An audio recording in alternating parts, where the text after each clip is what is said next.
Well, hello there. My name is Mark Miles, and it's my absolute honour and privilege to welcome you to today's webinar. Today, we will be focusing on the delivery cluster booklet, and essentially, your TAE with RAM Training Services consists of three booklets. We have the design booklet, we have the delivery booklet, and we have the assessment cluster booklet. And first of all, thank you so much for tuning in. Thank you so much for taking the time to go through this webinar, because it is a webinar that's really going to help you out, answer the questions, and locate the information that's going to be required to fill out this booklet. Okay, my name is Mark Miles, and if at any time you do have any questions about the content as you go through this, please feel free, pause the recording, pause the webinar, give us a call at the office, and we'd be more than happy to answer any of your academic inquiries. Having said that, you may need to watch this webinar a few times to get a sense of, I guess, the intricacies, the specifics, or anything like that. So feel free to definitely watch it a couple of times. But the real purpose of this webinar is just to help you get an understanding of what's required, how to best answer the questions, and go from there. And whether you're doing it face-to-face with us or whether you're doing it online and via distance, this webinar is going to be something that's really going to save you a lot of time and really probably clarify a lot of your questions that you might have. Okay, so let's get straight into it. As you can see, the front cover of the booklet here, we've got the learner assessment booklet, and we've got a place for your name, the training venue, trainer's name, commencement date. Now, this booklet, it's going to be something that's going to be printed off and handed to you at the workshop. Otherwise, you will have access to the booklet and you'll be able to print it off before coming to class. Or if you are doing it by distance, you'll have access to it on the student portal and you'll be able to print it off yourself. Okay, so if you are doing it by distance, in the training venue, you'll be able to just put in the name of your workplace, and you can write in online or via distance. Okay, so coming down, we've got some basic introductory information, resources for this unit. Okay, so something I just wanted to highlight is that you will receive a copy of the training textbook that we use, which is called Vocational Training and Assessment, McGraw-Hill. And the critical chapters that we'll be looking for you to be reading will be chapter 4, 5, 6, and 7. Okay, so that's 4, 5, 6, and 7. And when you take a look at those chapters, they'll give you a lot of the information for the short answer questions. Okay, so chapters 4, 5, and 6, and 7, you probably want to grab a pen and write that down. So chapter 4, 5, 6, and 7, you'll be able to answer. That'll give you all of the information for the short answer questions. Okay, so this is a cover sheet. A cover sheet for one of the units. So best way to fill this out is start out with your name, your signature, and you can sign that. Okay, now this is going to verify that it is your work and that you're not engaging in any form of plagiarism or anything like that. So make sure that you definitely pop your name, sign it, and pop the date.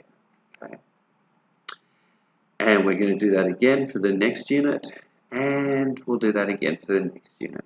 Okay, and then the final unit, definitely do that again. Okay, so just go scroll through those instructions. Now, this particular booklet is made up of written questions and some practical activities, and the practical activities will consist of some presentations and some case studies and case scenarios later on. Okay, so the first part of the booklet has some written questions. Okay, now the important thing for the written questions is, firstly, we need your answers to be in a sentence. Okay, and we need your answers to be in a good quality detail that would represent a Cert 4 quality answer. Okay, and as you can see here, it says you respond using complete sentences, you address all parts of each question, you use your own words, and each response is about 20 to 50 words long. Okay, now that really equates to just 2 or 3 sentences, but ultimately you want to answer the question in complete detail. Okay, now as I go through some of these questions, you may find that I give you some hints or some Search terms that you could use potentially on Google in order to answer some of these questions. Because certainly in the textbook you will find a lot of the answers in chapters 4, 5, 6 and 7. However, just like in all Cert 4 courses, you may find a lot of the answers on Google as well when you type in particular search terms which may relate to technical terminology. Excuse me. And also you need to remember that the textbook, as fantastic as it is, sometimes things might have changed out there in the industry, and it's always important to be accessing the most latest information. Okay. So how this webinar is going to work is essentially I'm going to take a look at the question. I'm going to give you some guidance on it, and what I really recommend is that you have the workbook in front of you as you go through it. And I highly recommend that you make notes as I explain each question, because it's going to really help you come back when you come to answer that question and you'll know exactly what's required. Okay, so let's go question by question. Okay. So question 1, what elements form part of the learning program documentation? Okay, so essentially the question is asking you, what would be the critical components that may make up all the learning program paperwork that you may come across? So essentially, what information about a student, what information about the learning content, what information about the facilities, what information about the qualification itself would really help you as a trainer get a sense of what's going to happen in that learning program. Okay, so definitely think about the facilities, definitely think about what learner information, the student details, definitely think about what could form part of the safety stuff, the PowerPoints and all those kind of things, and just think about whatever comes to mind when you think about learning program documentation. Okay, question 2. In the learning environment, what information documentation can be used to identify the needs of your learners? So, prior to a student enrolling, or when a student enrolls, what kind of information could be identified? And as a trainer, when you start on day 1, what kind of things would you really want to know about those learners? Okay. Question 3. List 3 environments in which you may face constraints to session delivery. Now, this could be things such as weather, things such as particular needs of students. This could be things such as extreme locations that you may need to present in. This could be things where you may have limited resources or limited, physical equipment. Okay, so just start to think about in particular industry or your particular experience, what have been 3 limitations or 3 particular challenges in those areas that you may have faced, and just write down some examples of that. Okay, so 3 environments in which you may face constraints to session delivery. Okay. Even time frames, limited time frames could be a challenge for that one as well. Okay. Question 4, list 5 current learning theories that are applied to vocational education and explain how they may be used to optimize the learner experience. Okay, so what we mean by that, I'm going to give you a strong hint. Head off to Google and type in current learning theories, okay? Because what you'll find is that there'll be a number of research articles. Wikipedia is going to give you straight away some current learning theories that you can read, research, and apply to vocational education and training. Okay, so if you were delivering a session, ultimately, what kind of learning theories would you want to be thinking about? Okay, so this is definitely a Google, one that's best suited for Google. Question 5. Define what is meant by the term contextualize. Again, For this, I'd highly recommend that you check out the textbook and check out the index or check out the glossary and check out what its definition of contextualize might be. Okay. Question 6, pretty self-evident. What is the purpose of a session plan? Okay. Now, in the industry, session plans will vary quite strongly across all different RTOs, and one of the best ways to think about a session plan is essentially if you as a trainer were not able to deliver the session,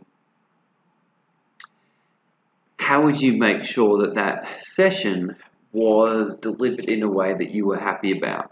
Okay, so start to think about what kind of things would be included in a session plan, what really is the purpose of it, what's the outcome, and what kind of things would a session plan aim to achieve?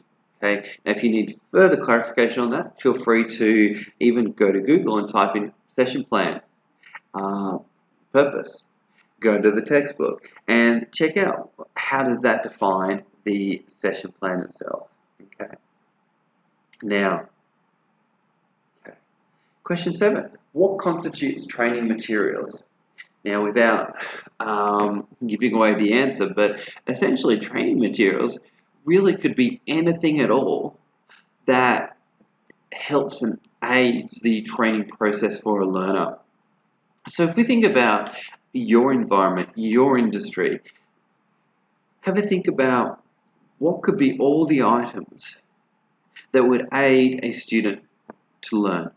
Okay, and start to think about your classroom, start to think about the documentation that you give out to students. Start to think about the handouts. Start to think about whatever items help you deliver the session, but also help your students learn. Okay, so that's pretty much the entirety of that question.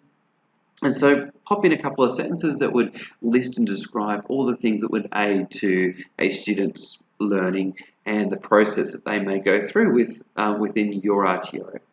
Okay. Question 8. Pretty self-explanatory. Define verbal and non-verbal communications. Okay, so highly recommend that you make this answer pretty training specific. So what kind of cues would you be looking for in terms of non-verbal signs or non-verbal cues that your students may give you? And also in terms of the verbal, don't just think about the words, but also think about the tonality and think about how that could impact a student's learning and how they receive the information.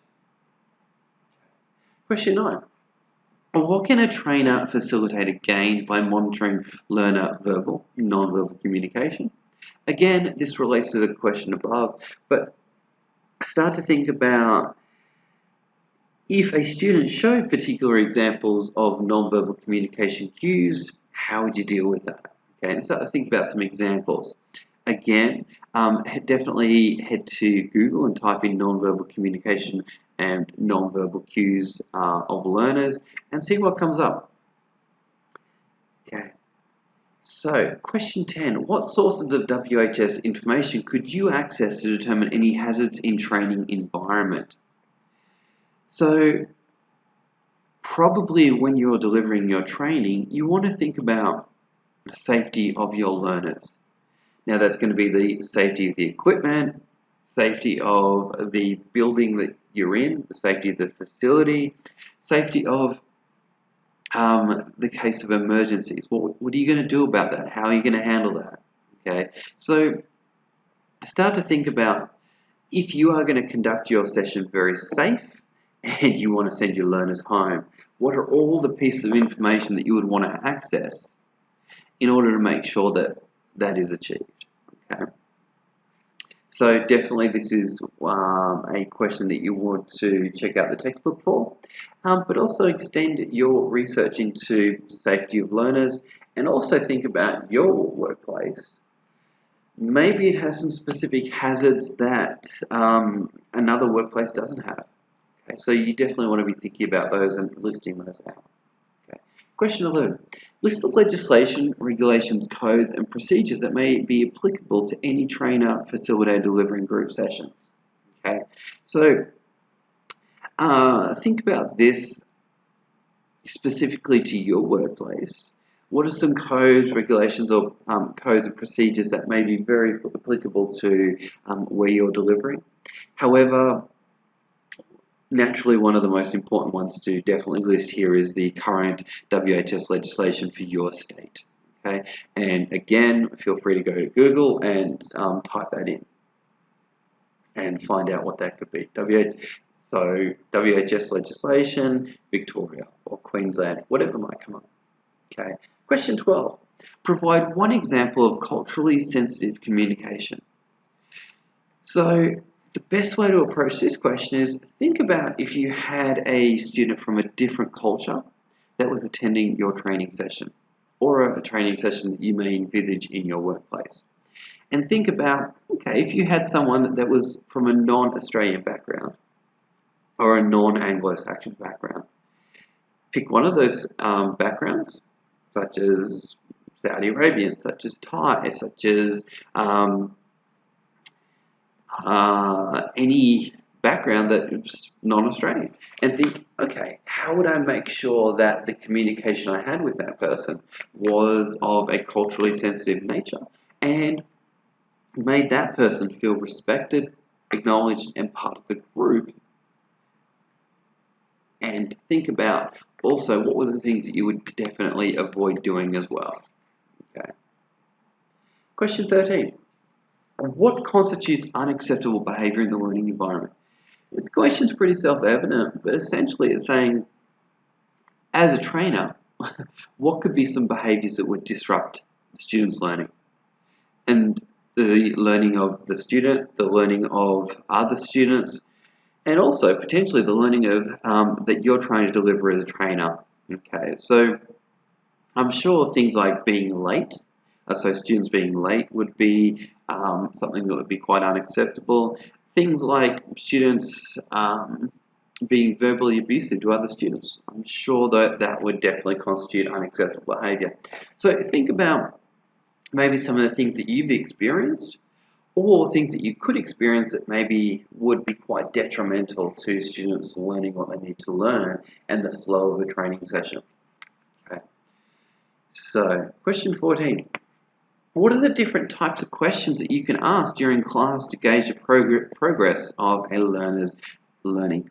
Okay, so this is essentially looking at, okay, we've got a number of different ways that we could gauge what's going on for a student. And so we could have some open questions, some closed questions, some check-in questions, and some fact-finding questions. So what I'd recommend that you do is definitely think about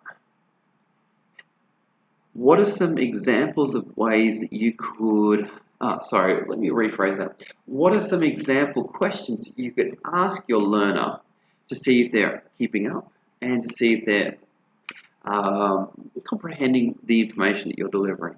Okay, so probably best way to do it is through the textbook. Check out pages, the chapters 4, 5, 6, and 7, and look at ways that you would gauge understanding, but also think of some example questions that you may ask your learners to make sure they're keeping up.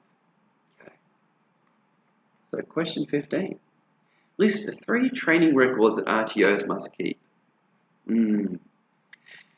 So probably best way to think about this is, again, what paperwork would you expect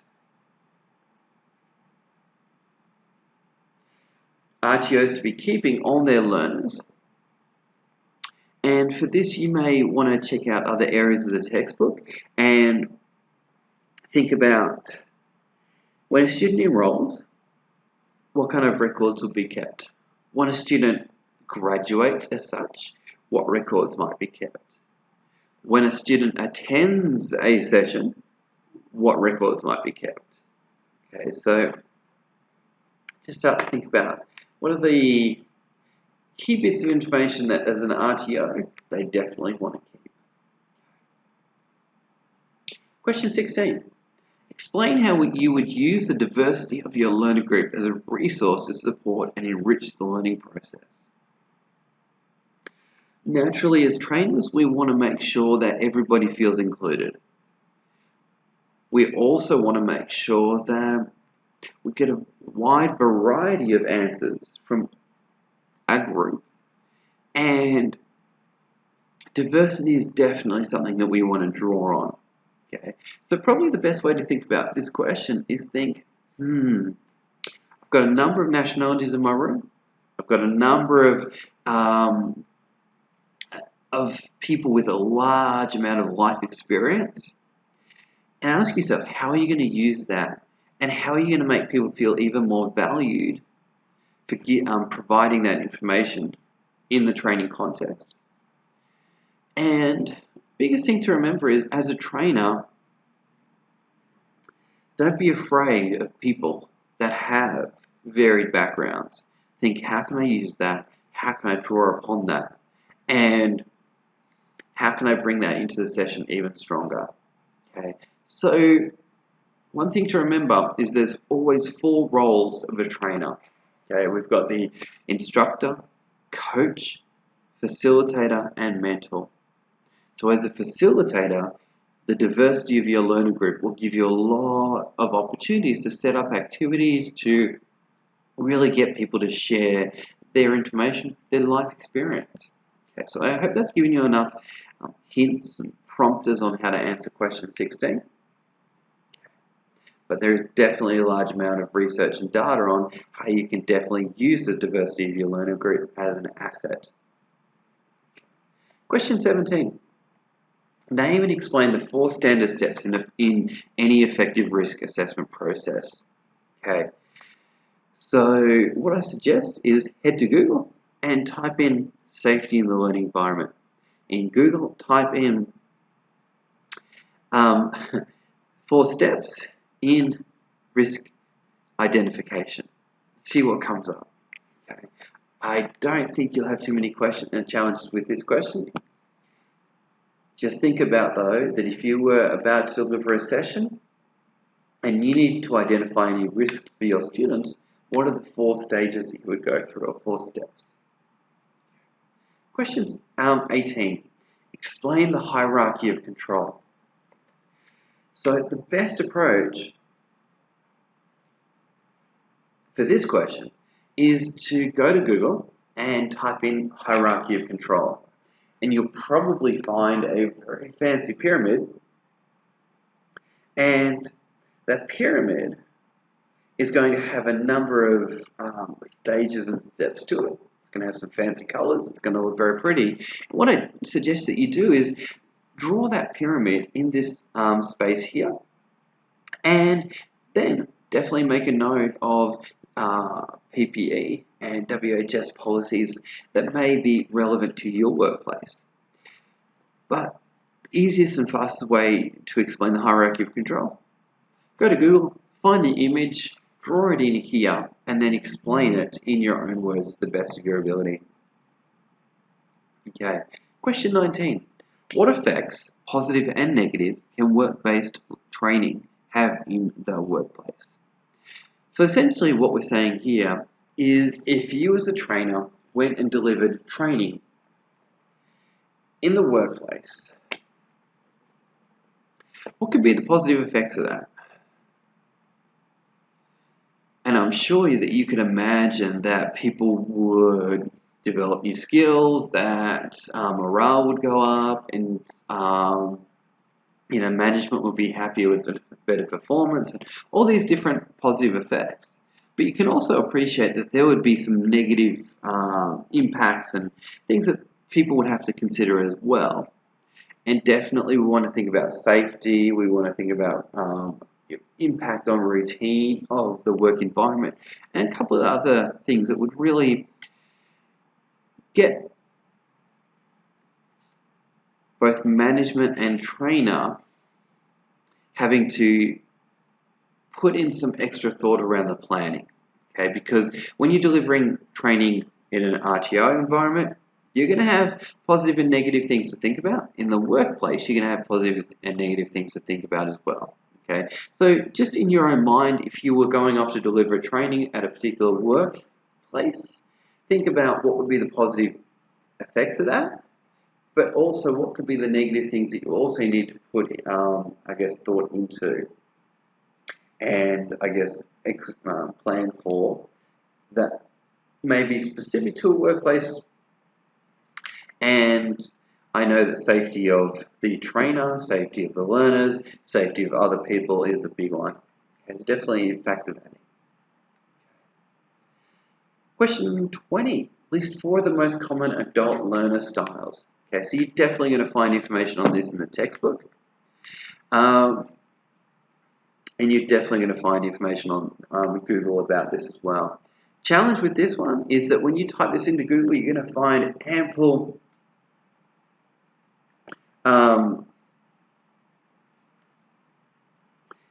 evidence and ample research on the power of catering to your learning styles and the different learning styles that exist.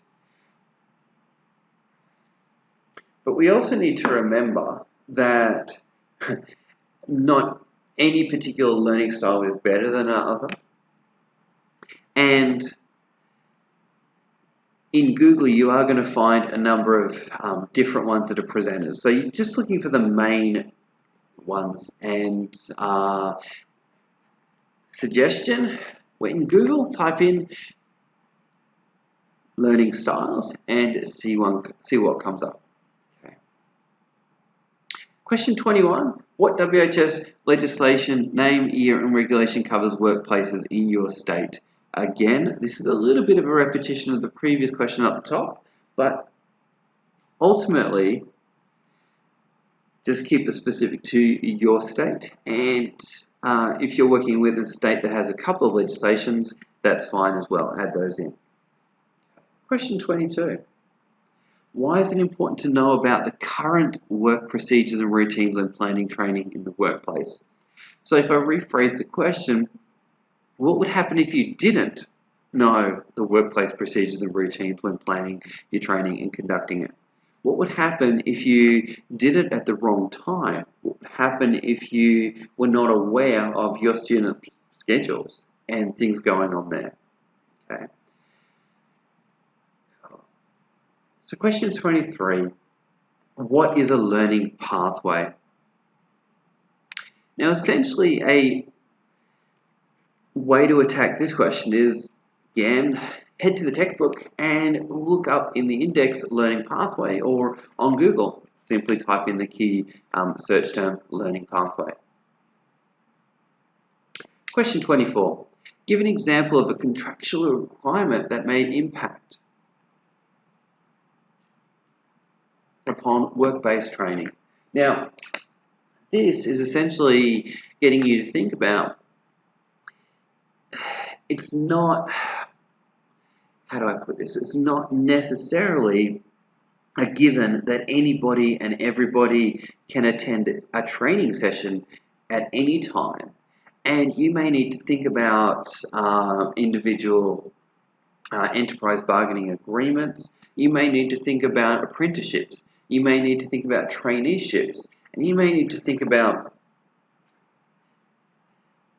how could those things impact somebody's ability to attend a work-based training. Okay? And you may also think about unions. Okay? So one of the most obvious ones is certainly some people cannot attend training without being paid for it. Training may need to be attended at particular times or scheduled at particular times. All those kind of things would definitely be things to think about with this question. Question 25. From whom may you need to obtain agreement when seeking to implement a work-based learning program?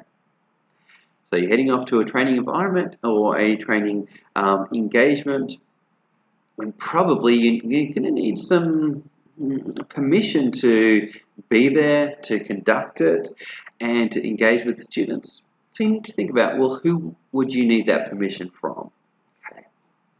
And it's always best to think about your own organization and write down who would be the specific people that not necessarily their names, but the specific roles that people would be in that you would need to engage with. Okay, question 26. Why is it important to monitor supervisory arrangements for your learner?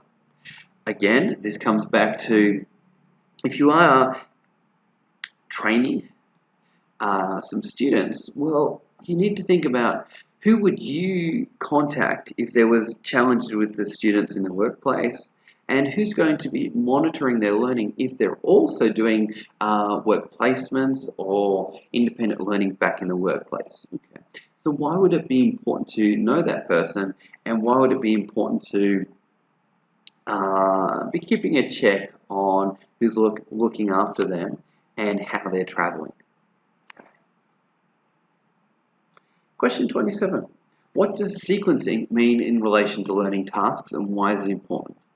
Okay, so definitely head to the textbook, head to Google on this, and I would suggest that you look for the word sequencing, and I would recommend you look for the words learning plans, learning structure, those kind of things. Okay. Question 28. Who sets the objectives in a work-based learning program? Okay. You can have a number of different stakeholders that are part of building a work-based learning program. But just think about ultimately who's going to lead that work-based learning program. Okay. Question 29. What 5 things may you need to check, confirm in preparation for your session? Okay. Now again, just thinking about a scenario that you need to deliver training in your learning environment in 3 days' time. What are 5 things you'd want to check?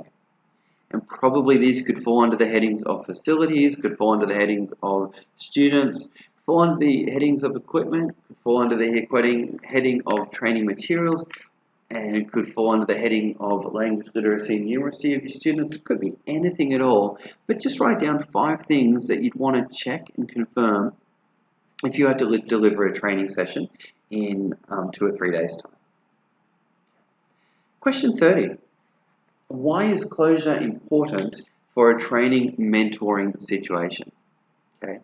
Now, check out the textbook and check out any section that relates to individual learning engagement or individual mentoring and coaching, and see if you can identify anywhere that it talks about closure, because closure is something that, if not present, people can feel a little bit depleted and feel like their learning hasn't been, I guess, formalized and completed. So the word closure can be something that we need to think about when we're really finalizing that learning program. Naturally, a great start is very important, but also a great finish is also important as well. Okay, so question 31. List 3 ways in which you can gain feedback from your learners. Now, this can be in a formal context, an informal context. This can be while you are delivering training. It can be post-training. Think about, if you were a trainer, what are 3 ways that you could gain feedback from your learners on your performance, and also naturally how the session is going, and also maybe their perspectives and opinions on the assessments that they're going through as well. Question 31. Why and how are records of your learners' performance and achievements retained? So this kind of relates to the Standards for RTO Operations 2015. And naturally, you want records kept in a way that's safe, secure, in ways that are fireproof, flood-proof, that are not exposed to any security risks. So have a think about what would be the best ways to keep records of your learners' performance, and how would you make sure that they are safe and secure. Okay. You will find out further information on that in the textbook, and definitely if you want to do further research, check out the Standards for RTOs Operations 2015. Okay, question 33. When making recommendations changes related to a work-based learning pathway, how would you record these and who would you present them to? Now we need to think about all the stakeholders involved in a work-based learning pathway. We need to think about how we present that information in a formal way, and who would you present it to? So I'd like you to imagine that you're working with a student and you needed to make some suggestions because you believe that the pathway could be improved. So who would you write those suggestions to, and what format would it be done in? Would it be done in a formal way, in a formal report? Would it be done in just informal comments to the person concerned? How might it be done? Question 34. Describe a situation in your experience when a training session didn't go well and explain why based on a learning theory that you think applies. So, question's pretty self-evident, but let's tackle it. So if something in your training session went very badly, so this could be two students not feeling comfortable with each other. It could be an equipment failure. It could be a student not keeping up. It could be students not feeling included. It could be a real range of things. But I'd like you to think about, first of all, what's one thing that could go wrong? And then best way to attack the next part is go back to one of the learning theories that you've already identified earlier in these questions and think, how might that apply? How might that apply? And it's a very powerful question because it allows you to start to think about, on a practical day-to-day sense, what could be the learning theory that could be going on behind that, and how could you apply that learning theory to get an even better result going forward. Okay. So question 35, what are 3 fundamental principles of learning that must be in place for successful learning to take place? So what I suggest is go to Google and type in principles of learning and see what comes up.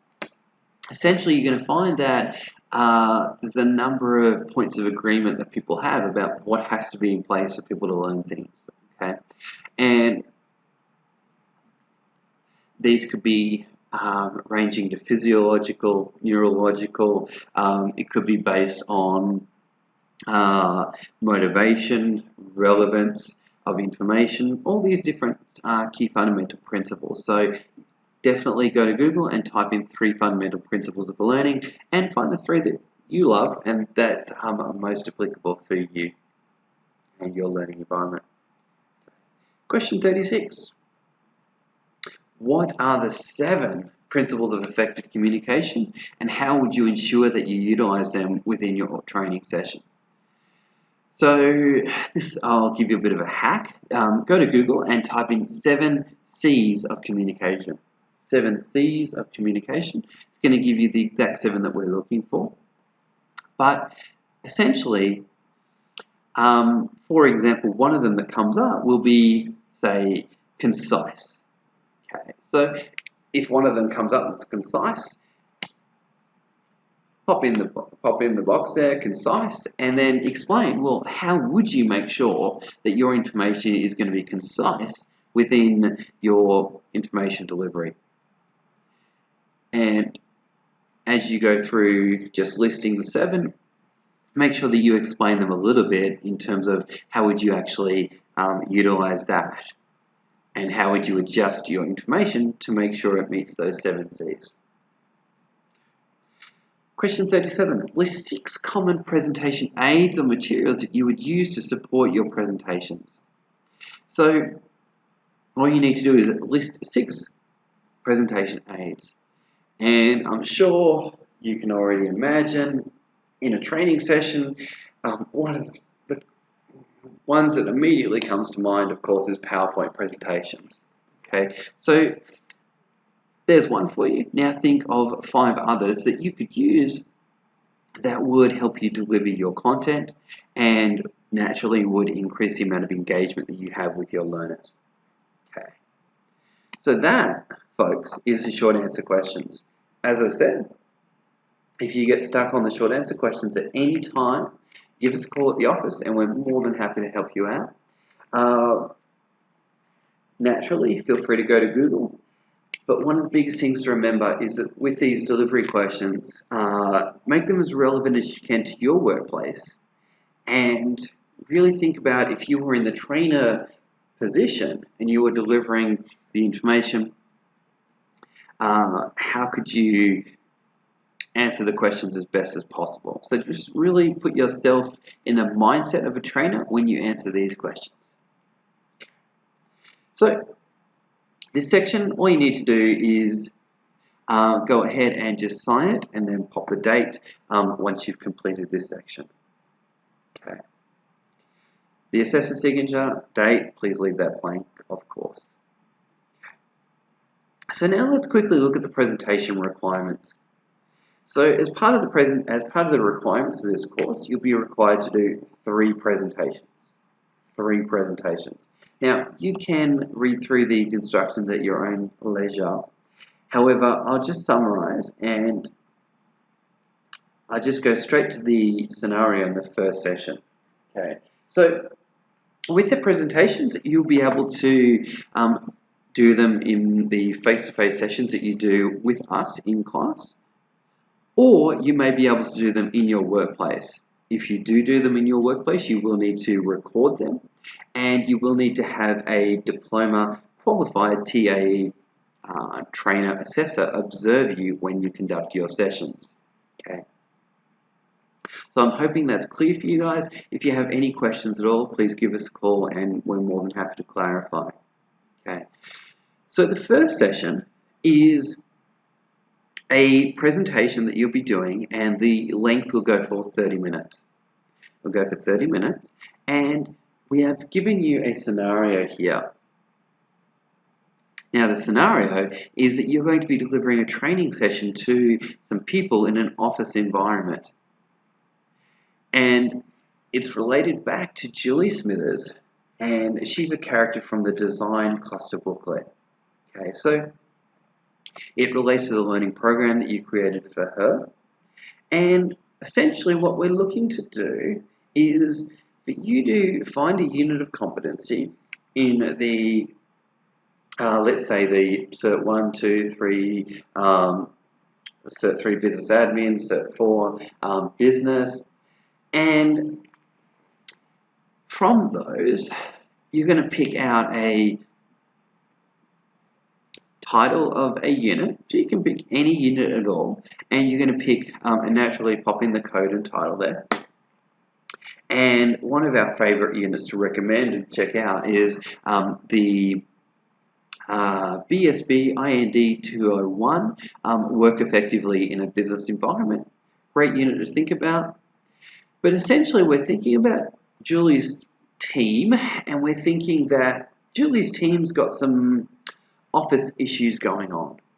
And so we want to deliver a presentation to an office environment, and some of the topics that we've suggested here are dealing with customer complaints, how to turn on and off an alarm system, how to fill out a timesheet, how to reduce stress, schedule appointments on your phone, how to put in a holiday request, how to send an email on your phone, how to photocopy a document, how to set up a meeting room, how to organize a meeting successfully, how to give feedback to someone, how to identify a hazard in your office and what to do about it.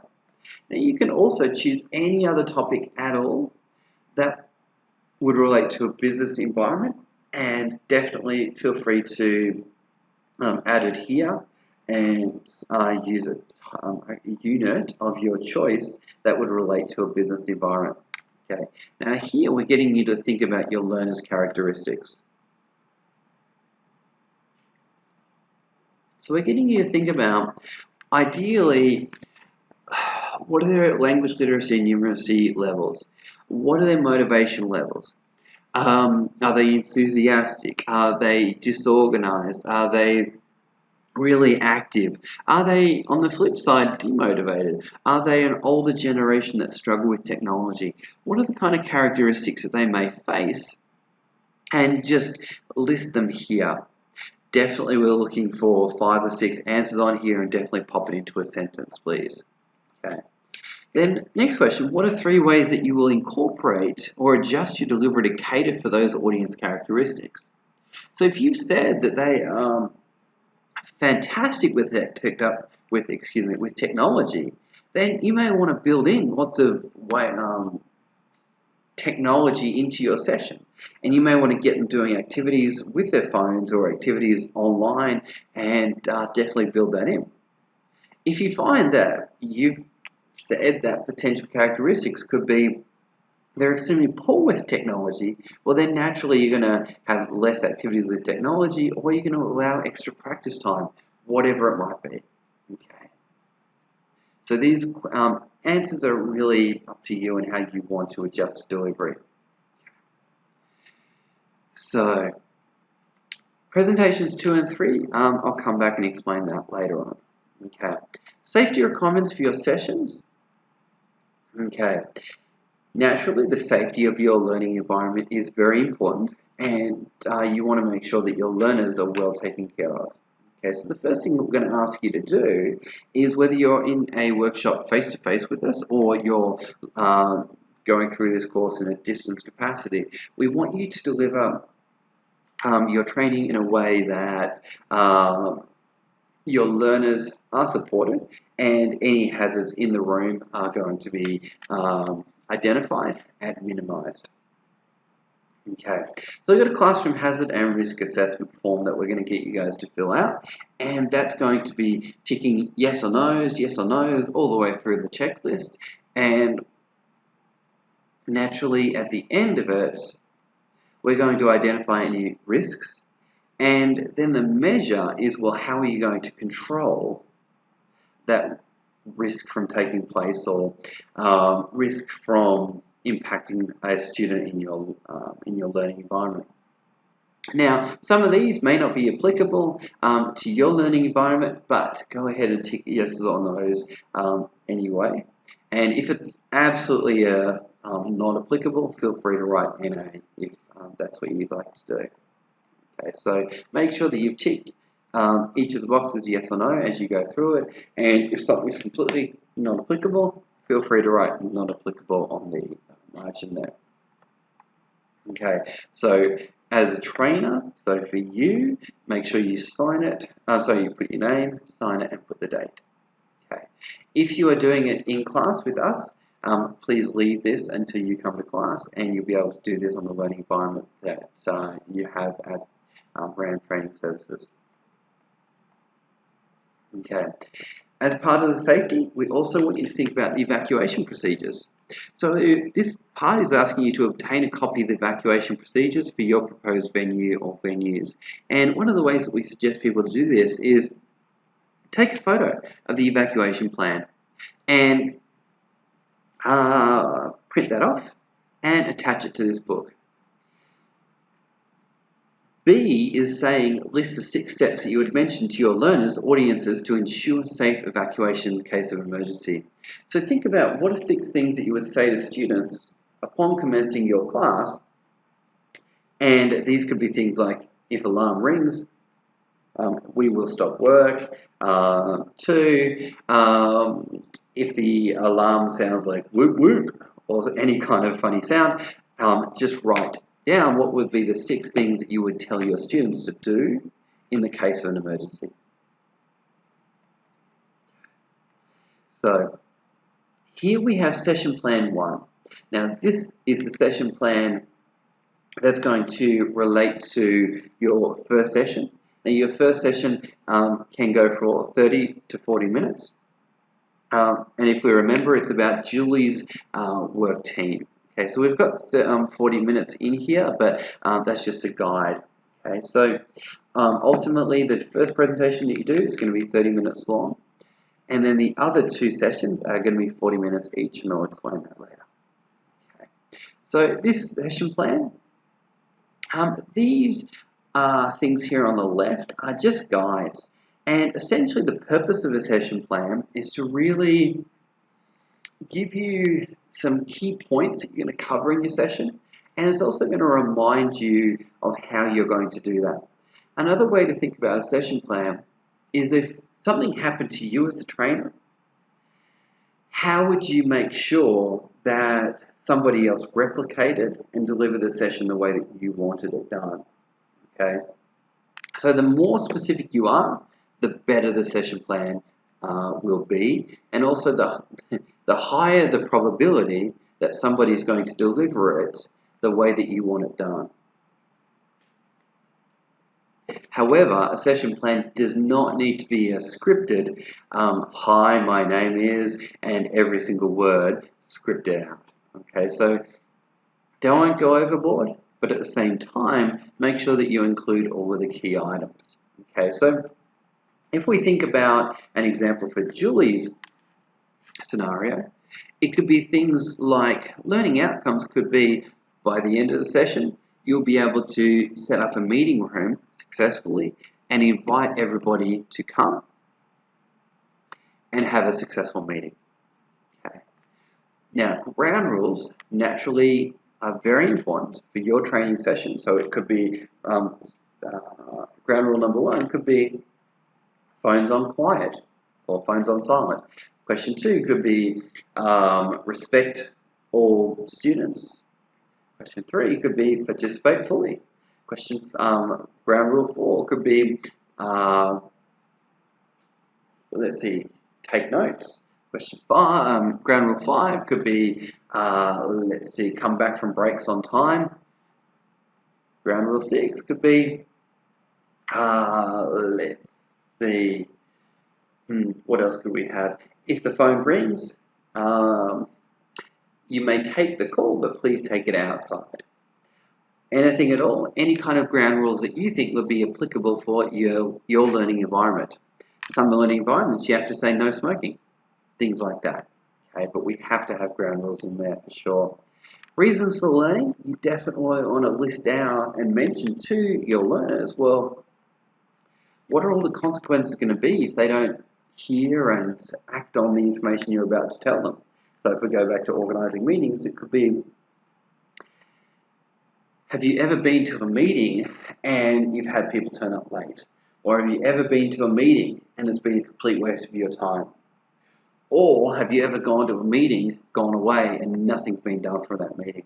Well, today we're going to talk about how to run effective meetings so that you get the best usage of your time and get the most out of every participant that ever comes to the meeting. Safety and housekeeping. Essentially, what are the things that people need to know about in your training session that's going to keep them safe? Okay, and housekeeping could also include breaks, toilets, all those kind of things. Agenda.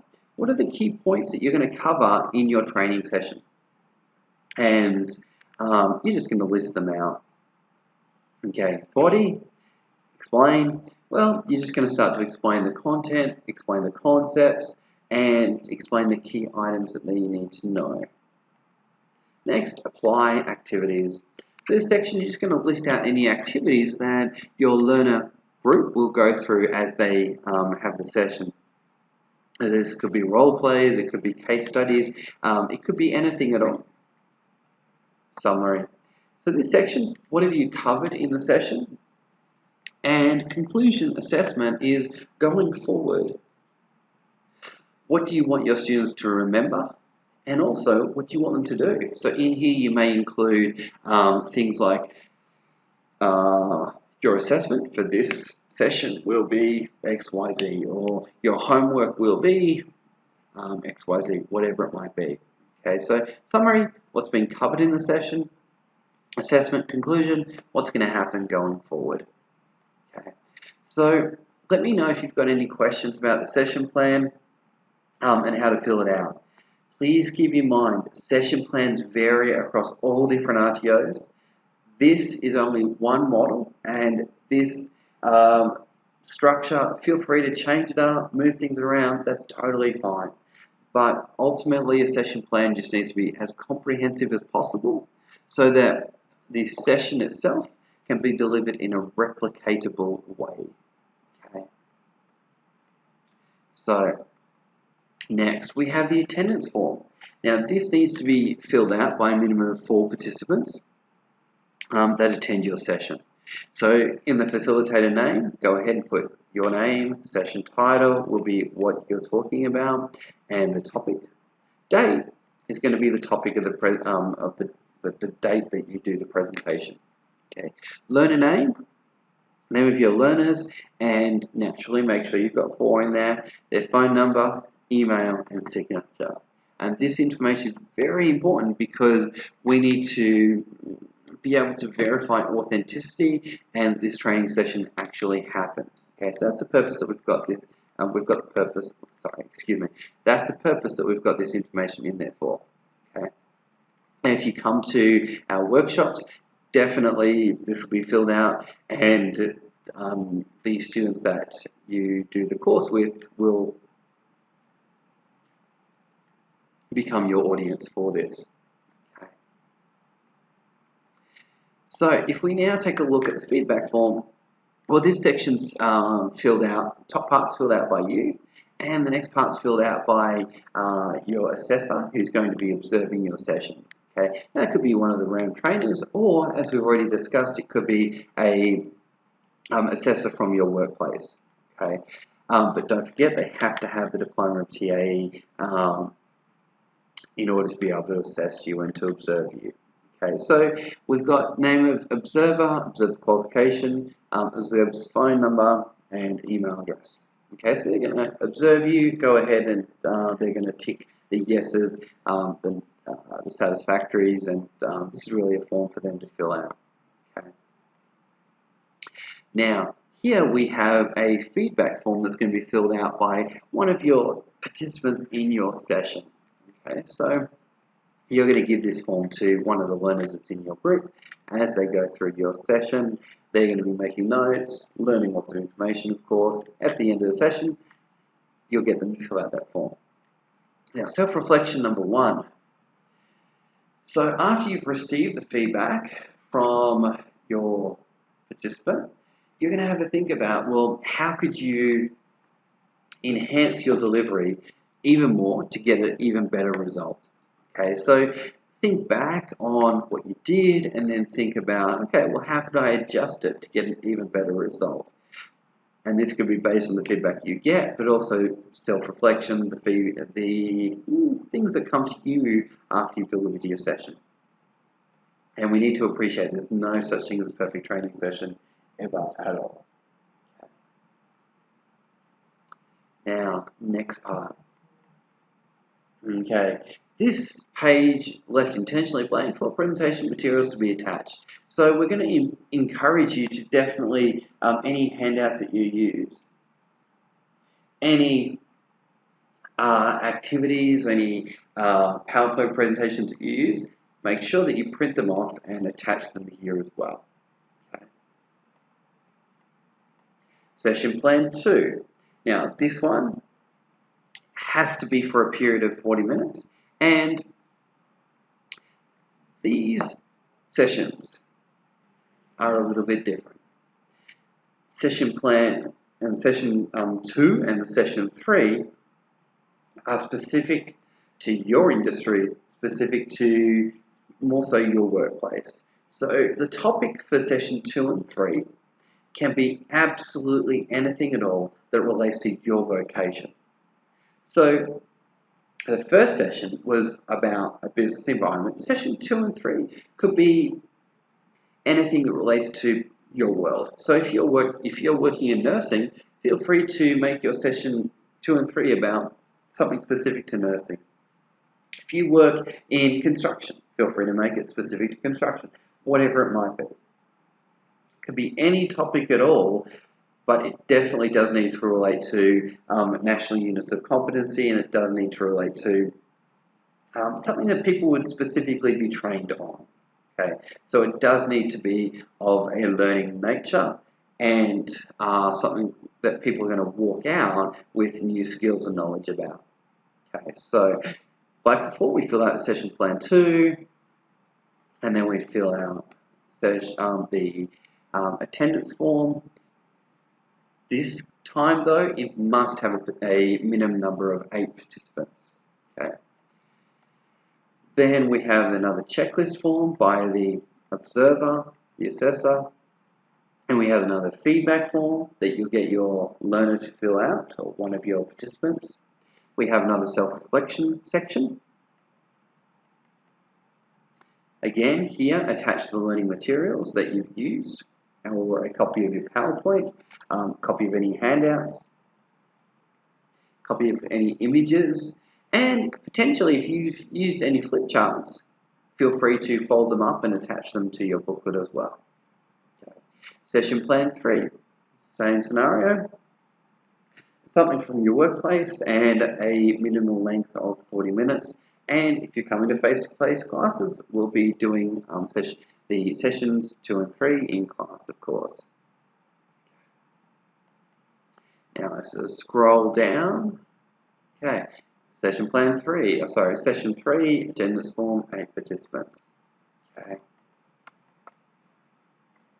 So let me come down. Okay.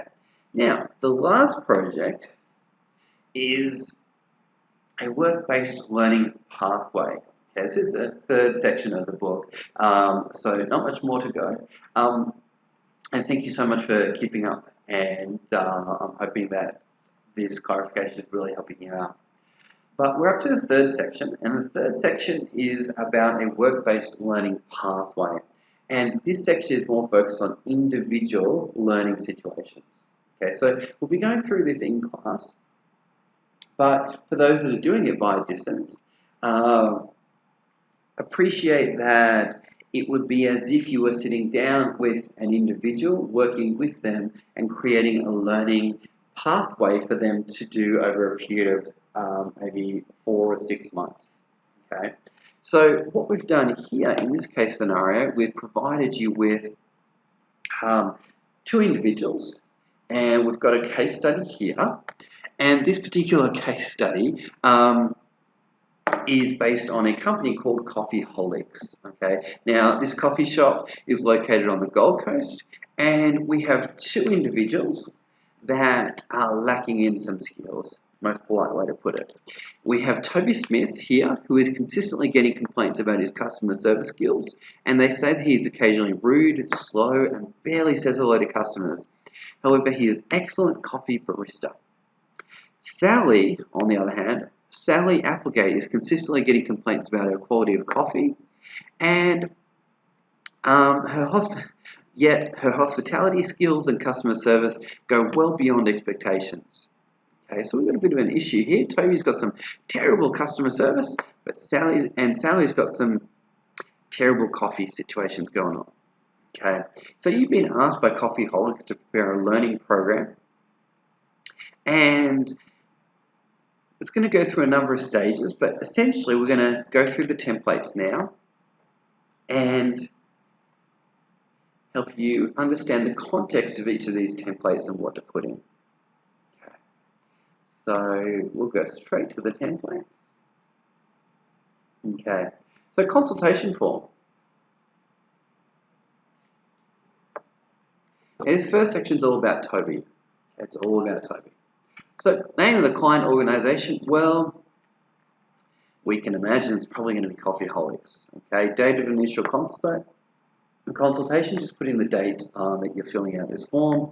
Type of business, naturally it's going to be a coffee shop. Okay. Then I recommend that you tick competency standard. Okay, contact person. Go back to the scenario, find the owner of the business, pop their name in, put in owner, and then creatively create a phone number and email for that person. Okay, key discussion points. Based on the scenario there, what are the key areas of concern for the employee's performance? And what do you need the employee to be able to do within the workplace? So essentially, what's the opposite of that? Okay. So with Toby, Well, biggest areas of concern are his rudeness. What do you need to improve? Well, the opposite of that. Okay. So just list out a couple of things in both of those boxes. Client learning requirements needs. Okay. So what are the things that would be specific to the outcome for Toby? Also think about the contractual requirements. And here you have a bit of creative license. Have a think about, well, how often does Toby work? What's his background? And are there any kind of government programs that you think could help fund the program? And are there any organizational constraints? So if we come down here, sorry, organizational constraints. So is the shop open only in particular hours? Are there busy periods, not busy periods? All those kind of different things. Okay, and again, you've got creative license on that. Okay, your recommendations to your client.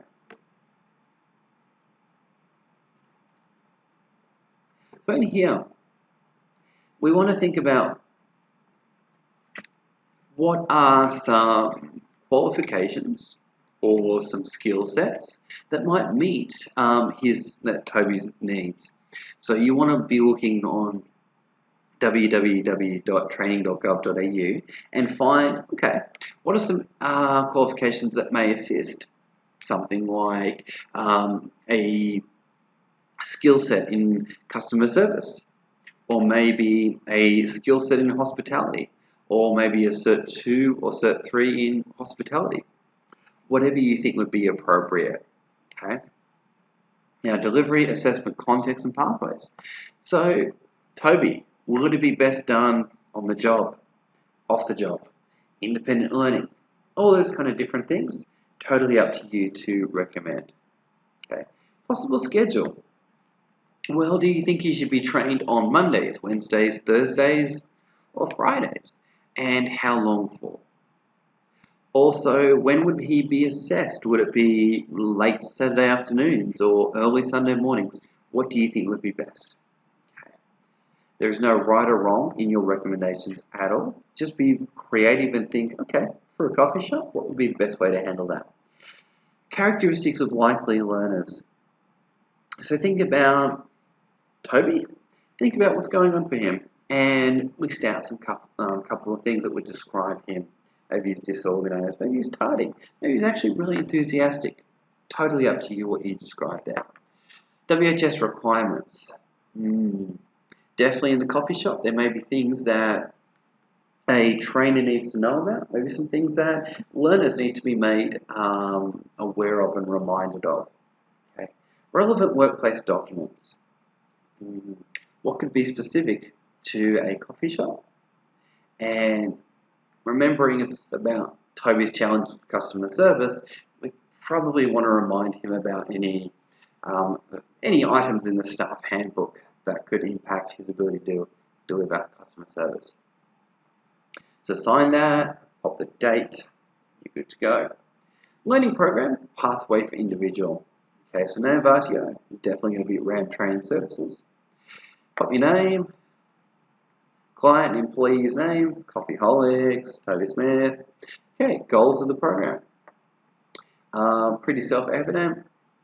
What's the outcome that you're trying to achieve with Toby? Okay. And job description that's mentioned in the case scenario. Career goals. Feel free to elaborate and be creative on that. Profile characteristics. Code and title qualification that you've chosen to recommend. Okay, units of competency. So you're going to list out the code and you're going to recommend a time frame. So that could be 2 weeks, it could be 3 weeks, it could be 20 hours, it could be 60 hours, totally up to you. C and E stands for core or an elective. So you can basically just type in C in that or an E. Okay. Assessment methods. You can choose however you'd like to assess the student. In this case, Toby. Total duration is the sum of the hours that you've got here. Okay.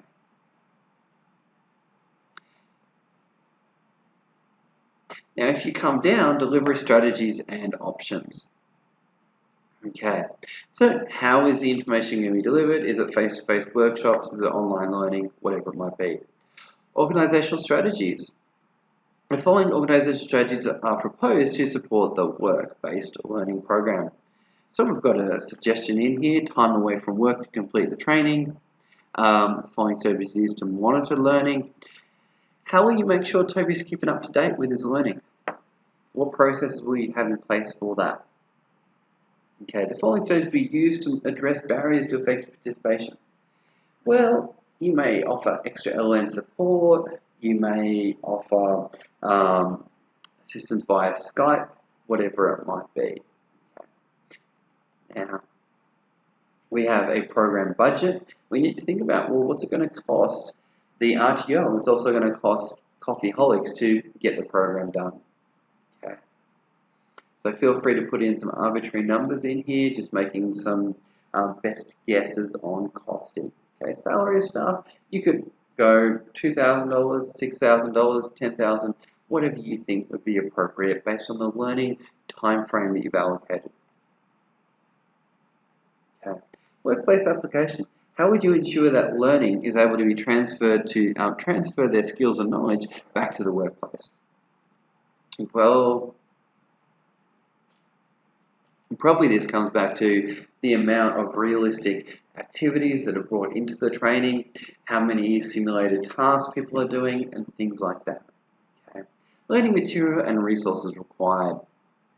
So in that, it could be PowerPoints, it could be videos, it could be handbooks, manuals, all those kind of different things. WHS evacuation. Well, probably you want to have the evacuation procedure, those kind of things. Okay, program manager's endorsement. Well, that's probably going to be signed off by the owner of the coffee shop, and the date. Client representative, again, it could be the owner of the business, and we'll talk more about that in class when you come along. Okay, session plan 1 for one of the units essentially is now asking you to pick one of the units that you've chosen from above, and it's asking you to create a plan on how that's going to be delivered specifically. So very similar information: date, name of client, employee, repeated from above, type of business, coffee shop, program title, whatever you'd like to call it. Now, contact person, same deal as before.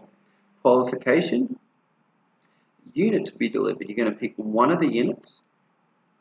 And then target group, we're going to describe Toby again. Entry requirements. Well, probably Toby needs to be employed, and the program needs to be paid for, and he needs to have basic LN skills, whatever you think would be minimum requirement for the course. Total days. Now that is specific to the one unit, not the entire program. Okay. Delivery method. Specific again to this particular unit, so it could be face-to-face workshops, it could be online delivery, whatever. Okay, assessment. So thinking about this particular unit, just tick the appropriate boxes, and probably, strong hint, one of them is going to be workplace observation. Okay, brief description of assessment process, when and how. So with this unit, how are you going to assess him? Will it be observation, and will that be on Saturday afternoon between 3 and 5 o'clock? Will he have a written test, and will that be open book or closed book? Okay, possible schedule for delivery and assessment activities. So in here, that's just extended on to the time and place for the assessment to take place. Session plan 1. Session 1. What's going to be the topics that are going to be talked about in session 1? Okay, session 2, session 3, session 4, session 5, session 6, 7, and 8. Now, we are just focused on one unit. Not all of these sessions have to be completed. So you may only fill out session 1, 2, 3, 4, and 5.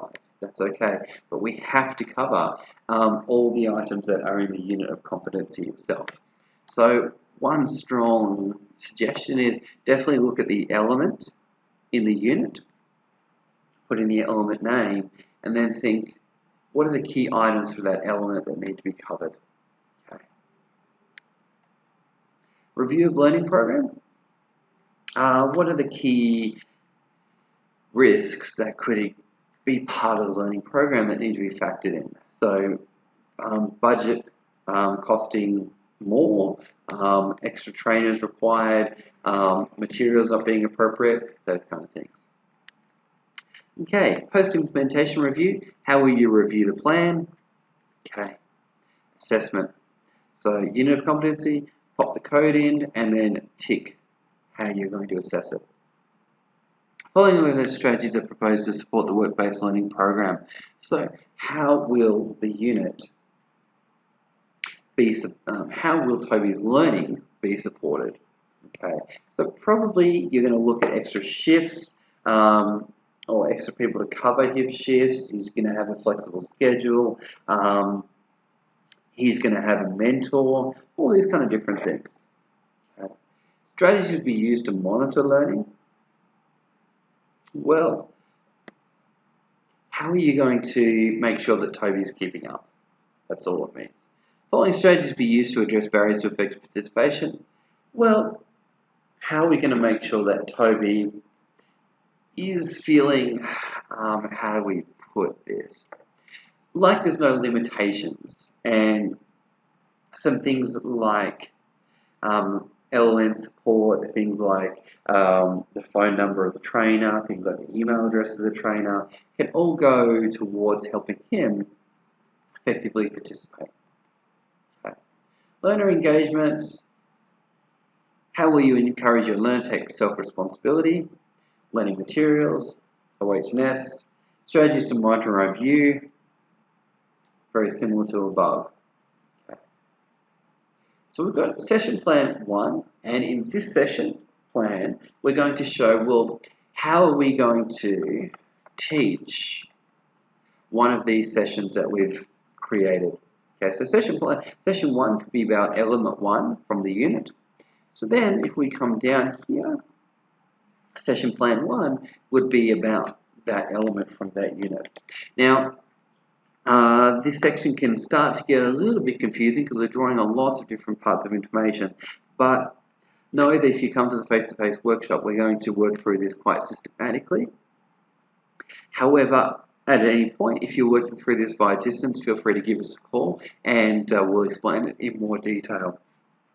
Okay, so session plan 1 relates back to maybe element 1 or element 2 or element 3 from the unit that you've chosen. Okay. Now if we come down, okay, meeting with learner. Basically what we're going to do here is document and imagine that we're having a meeting with Toby. It's going to be the very first meeting, and we're going to discuss a number of things, obviously, because we're going to start a learning pathway with Toby, and we're going to write down, well, what are you going to cover? What's his learning styles? What specific goals has he got? What have you got for him? And what does he need to learn? How does he best like to be learned? And what would the program logistics and those kind of things look like and be for him? So in your answer for here, just put in some things that you would have covered in that meeting that you have with Toby. Okay, so for example, sat down with Toby and we discussed these following items, and put in as much detail as you can. Okay, learner signature is definitely you, and then trainer signature is definitely you, and then learning signature is the person is acting as Toby. Okay. Review of learning program. This is filled out by a third party or a colleague, someone else that is able to sit down, read through what you've created, and give you some feedback. So the learning goals, the strengths of the program, the weaknesses, and any recommendations that they might have. Okay. Post-implementation review, it's just asking you some questions to get you thinking about the potential success of the program or potential failures of the program. So question 1, what cues did you notice that the learner was understanding what you taught them through the program? And again, that's focused on Toby. So when there was a challenge for the learner, how did you adjust your process or teaching style in order to maintain momentum in the program? 3, in your opinion, how successful was the work-based program pathway in achieving the objectives of the client? 4, how did you as a trainer demonstrate ethical behavior at all times? Okay, so have a think about the implementation of the program and put your mind into the fact that the program is completed and reflect back on the results that you may have achieved and go ahead and answer these questions to the best of your ability. Okay. Completion meeting. So now we're imagining that we've sat down with Toby after completing the program. Now, naturally, the date is going to be 2 or 3 months later. The time is going to be whatever you choose it to be. But in here, you're going to put in some outcomes. What happened through the program? Where did Toby improve? Where does he still need to get more practice? And how is his attitude? What worked really well? What didn't work at all? Potentially, what future training do you recommend for Toby at the end of this program? Okay. So, trainer signature is you, learner signature is the name that's acting as Toby, qualified assessor is the person that's going to be running your TA program here at RAM, or it's going to be, if you're doing it in the workplace, so anybody in your workplace that's got a diploma of TA. Observation checklist. This is filled out by your assessor who's going to be watching you having written up this information and conducted your meeting with your learners and conducted your sessions. Okay, so now is session 2. Now session 2, or scenario 2, apologies, is all about Sally. So Sally has exactly the same forms, but if you remember, Sally can't make coffee. Okay, so the information that you put in here is going to be specific to training related to how to make a great cup of coffee. Okay, so I won't go through each of the templates again. If you're a little bit unsure, go back to Toby and think, okay, now in Sally's case, how do I make this applicable for her, and how do I make it relevant for making a cup of coffee? Okay, so again, session plan 2, you write out how you're going to train on one of the sessions. You've got 2 forms for meeting, review forms, and you've got some self-reflective questions, and you've got your completion meeting observation checklist filled out by your trainer, and then we've got the final sign-off form. Okay, so make sure that you definitely sign it as the learner, pop the date, and that's all you need to do for that. Okay.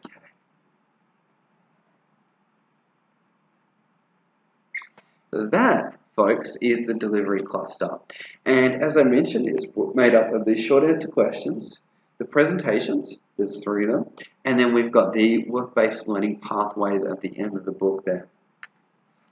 If at any time, as you've gone through this, you've got any questions at all, feel free to give us a call or send us an email.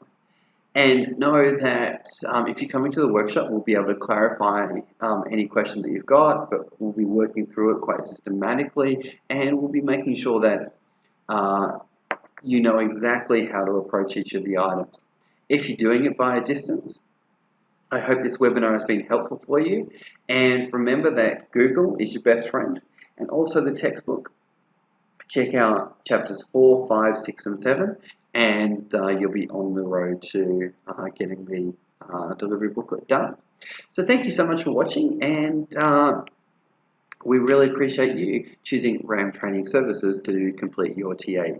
Thanks so much for watching.